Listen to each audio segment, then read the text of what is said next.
how did I get into my work?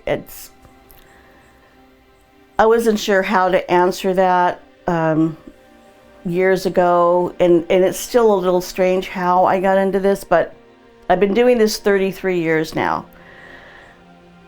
How I started was my mother asked me to go with her to the Whole Life Expo, which was happening at the time in Pasadena. This was at the end of the 80s. And she was very into metaphysical, and Bud Hopkins was a speaker there. And I had heard his name, but I didn't really know too much about him, but she knew about him. So we went to his lecture. I sat there, watched his slide presentation with all the drawings from people who had been abducted by a UFO or by alien beings. And, you know, he went through the whole scenario. I couldn't believe what I was seeing or hearing. So my mother and I stayed after. We talked to him a little bit. I don't remember the questions I asked him, but he was very, of course, as Bud always is, just very cordial and very polite. And so after that, I became extremely interested in the subject. I'd always been open to flying saucers or UFOs because my parents were always open. We used to talk about, you know, ghosts and spirits and things like that. My mom was very metaphysical, and she was very psychic. So I started looking into hypnotherapy colleges. I always thought it was very interesting how hypnotherapy works. And my uncle, who I was very close to, died at 42 years old of cancer, and that was before I trained as a hypnotherapist. And I wish I was able to help him cross over, because I hadn't attended school yet. So my passion in the beginning was to work with cancer patients. I wasn't even focused on the abduction work. But then after that Whole Life Expo, I looked up other conferences, and I believe the next one I went to was the MUFON International Conference that was held in Las Vegas. That was extremely interesting. I met several people at that conference and told them I was training to be a hypnotherapist and so forth. Anyway, one thing led to another, and I started receiving referrals. And I thought, okay, this will be, I think, very interesting to have some abduction cases at the same time while I'm specializing in helping cancer patients. But the whole thing just snowballed and turned around, and most of my practice became abduction cases. So, you know, 33 years later, this is what I'm still doing.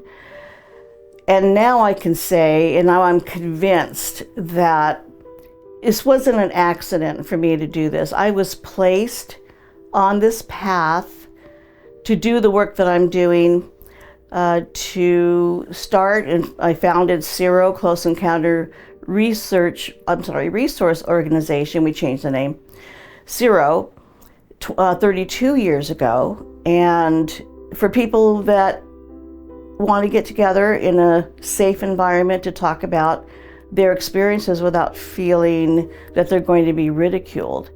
And we are still holding meetings, in-person meetings once a month, and a Zoom meeting for people that are in other parts of the United States and of course in other countries, because this is a worldwide experience.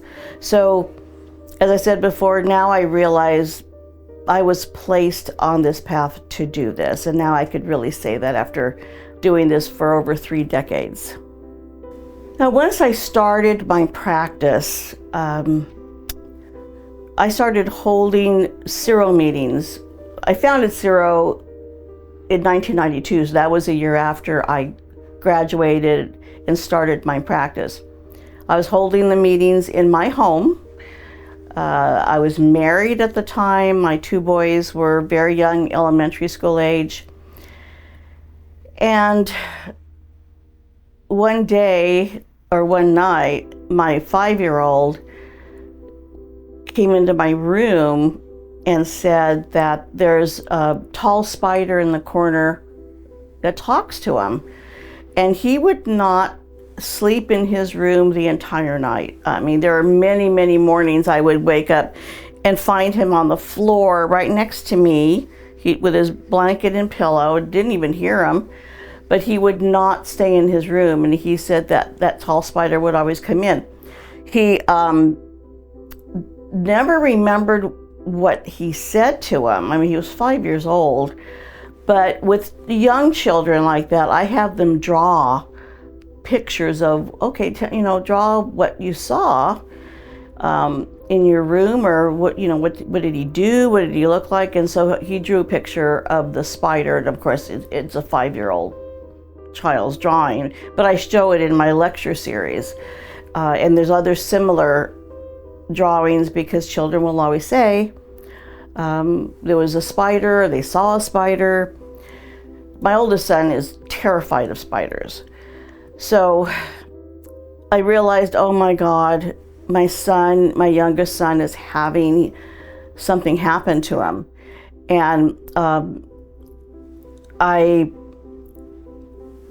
thought, is it because I'm bringing all this energy into my home, bringing all the abductees in to meet once a month?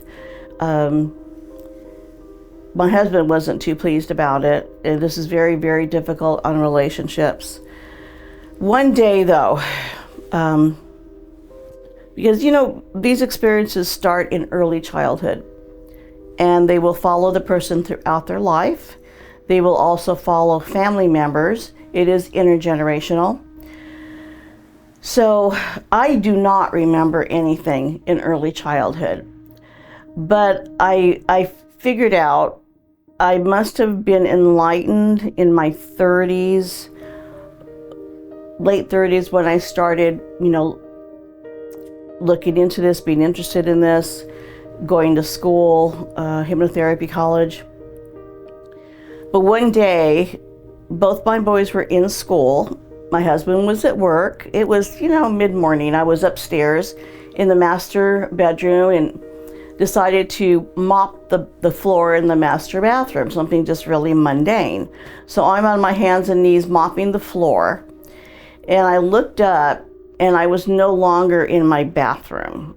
I was in this huge white room, and I felt somebody here, but it felt like a female. Didn't see her, but it felt like a female. So when somebody says, I feel like it's a male energy or a female energy, I know exactly what they're talking about. She felt very tall, very white, and she had a long gown on and long sleeves, big sleeves.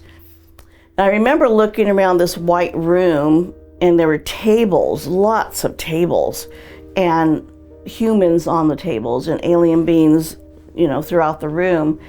And not that I heard her talking, but I must have heard her telepathically or in my head, because I had the impression that she went like this, and she said, "You're going to be helping all these people," just like that. And this was the beginning of my practice. I was very, very new. But after she said that, or I felt she said that, I was back in my bathroom. And so when I tell people, don't be surprised if you have flashbacks. It could be when you're washing dishes, when you're doing something, you're not even thinking about this.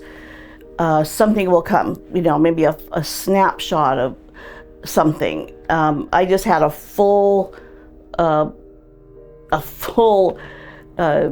flashback where I was in that very sterile white room. It was almost beautiful. So I never, years ago when I started, I worked with Bud Hopkins. That's how I learned how to do the regressions. I sat in a couple of his sessions, and that's how I learned. And back then, in the early 90s, he said, be sure not to tell anybody about your own experiences because you're now a hypnotherapist and you don't want to lose credibility or objectivity. And I respected him for many, many years, and I didn't say anything about my experiences. And of course, when you're interviewed, people, oh, have you had experiences? And of course, I had to lie and say, no, I haven't. But it was out of respect for Bud. I figured, well, he knows what he's talking about. He's been doing this for a long time. But after he passed, and I can't remember the year he passed away, but I was seeing people from my clientele, my Sero members coming forward. These are people from all walks of life that would have everything to lose. They just decided, I'm tired of living a lie. I'm tired of living, a secret life. This is what happened to me since I was a little kid. And I thought, this was a few years ago, maybe, 5 or 6 years ago or more, I decided, it's time for me to tell my truth. And ever since then, I shared with audiences, not many. I did just recently at the Contact in the Desert, because people come to those lectures and those conferences, they're looking for answers.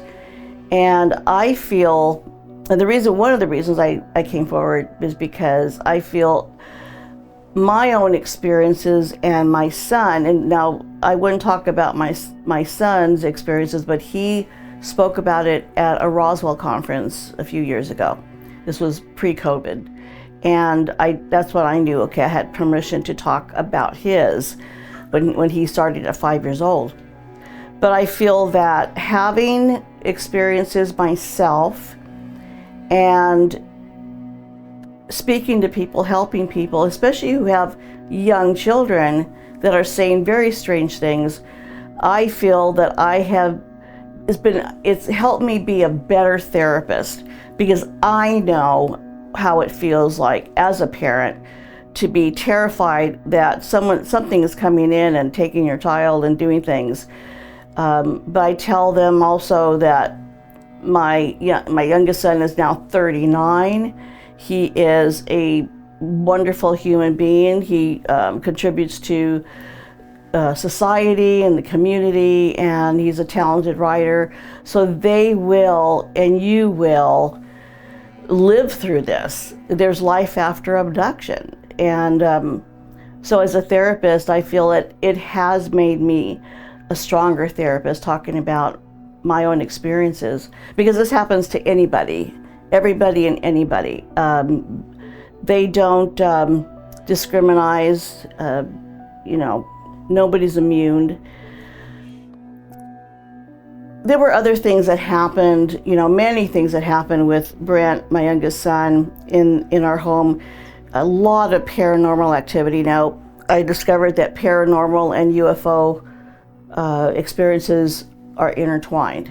We had the typical paranormal experiences in my home, and when we had Sero meetings, others were talking about having paranormal experiences and things happening, cupboards slamming, toilets flushing when there's nobody upstairs. Just the typical things that when you see these ghost shows. But for some reason, they just, someone who's had a UFO experience is having paranormal, and what came first, the chicken or the egg? I experienced it, my whole family experienced it. My son would have terrible nosebleeds in the middle of the night. And one time we thought we'd have to take him to the emergency room. And one night, his sheets, his little Mickey Mouse sheets, were just covered in blood and on the pillow. And I told my husband, just feel through the blood. And if you feel something, like something maybe metal or just something hard that's not supposed to be there, don't throw it away. We've got to keep it. And we didn't find anything, but he was very upset, because he thought that doing this work, I was bringing it into the house. But I don't think that had anything to do with it. But of course, you know, fathers are, you know, they feel like they have to protect their families, and when they can't, it is very, very difficult for them. So he was not very happy with it. And that was partly why my marriage ended. And I've seen many relationships break up because of this, because of what's happening. It's happening to one person, the other person doesn't want to talk about it. So it's difficult. It's difficult in your everyday life because you have to function, you have to go to work, we all have to pay bills, we have to pay our taxes, and then we have this, you know, and it's hard to talk to anybody about it. So this is why I continue to host the Sero meetings to this day, because these experiences do not stop. They may lay dormant for a while, maybe a year, maybe 5 years. The person thinks, oh, they're done with me, you know. But I learned over the years working with all of this that down the line, something else is going to happen. And so when somebody asks me, will this ever stop? And I have to say, it won't. Once you're in their program, they will always have something for you to do. I have people in their late 70s, 80s going, what? You know, I can't give them eggs, I don't have sperm, you know, just what do they want? And I just tell them they'll have something for you to do, some task, some job on the ship. I have this 80-year-old lady who is taken periodically, and she's taken into the nursery, and she takes care of the babies, and she loves it. It just makes her feel like she's helping these little babies thrive. Not everybody is so happy about it though, so everybody is very, very different. You can't, you know, and I also have been asked, can I stop this? Well, maybe.